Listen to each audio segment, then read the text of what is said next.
Hello everybody, Joanne Mobile here. So in the previous video, we saw how we can use ChatGPT, to do test design using a black box test techniques called boundary value analysis. And what we did is that first of all, we did find all the equivalence, partitions using, equivalence partitioning techniques. Our prompt was, as a senior software tester, I have to design test cases for bank application. And I gave here, this is what we call a role pattern prompt. Here I have the role, and here I gave a short description of the banking a feature that we want to exercise, and then we say that the system does not accept balance less than minus 20,000 euro, and also no balance should be more than 500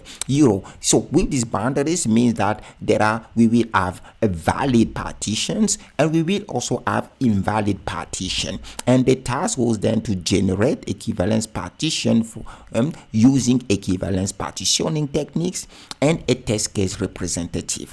And then when we executed that, we had this table with 8 partitions, right? And here and a representative test case for each one. So applying this, executing these test cases, all of them will give us 100, right? 100% coverage here. And we look at from there we apply a two-value boundary value analysis, because boundary value analysis exercise the boundaries of equivalence partitions. That's why it is important to do the equivalence partitioning first. And then we gave another prompt, following, we say now generate test cases using the two-value boundary value analysis test techniques and give me the output in a table. And then we have the result here. And it was fantastic because we see that ChatGPT did well, and with these values, then we can really exercise our system. So now we apply here the two-value boundary analysis. What about the three-value boundary analysis? So let us ask now ChatGPT to give us now test cases using the three-value boundary value analysis. And let us exercise this right now.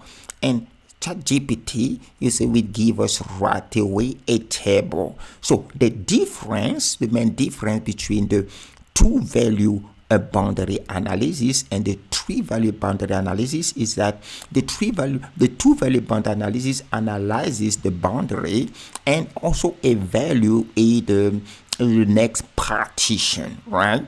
And the three-value boundary analysis exercise the boundary value and also one value, in the current partition and in the next partition. And the three-value boundary analysis is more rigorous, is more strict than the two-value boundary analysis, because for some cases that might be overlooked by the two-value boundary analysis. For example, if you want to look at if the balance of an account is less than equal to 1,000, and if it is incorrectly implemented, for example, as balance equal 1,000, so the value of the two-value boundary analysis may not find that, because it will exercise, for example, the 1,000 and will exercise 1,001.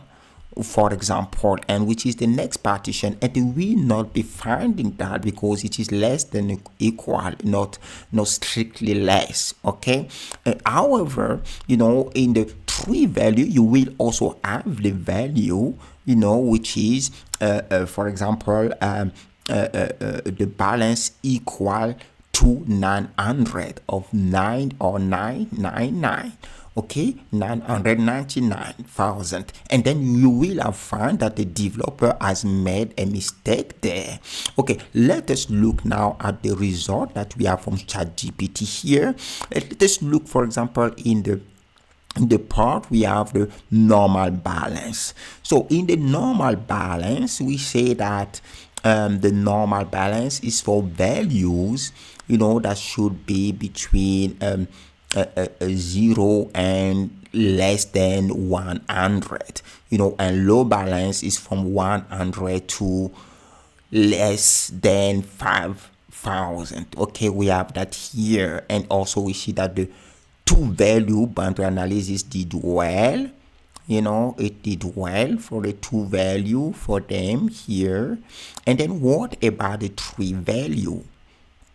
So in the three value boundary analysis, for the normal case, you see we have the boundary, we have a value on the left and a value on the right, and that works here. For the low balance also at the boundary 5,000, you have a value on the left and a value on the right. And for what about where we have invalid one, we have the boundary of 500,000.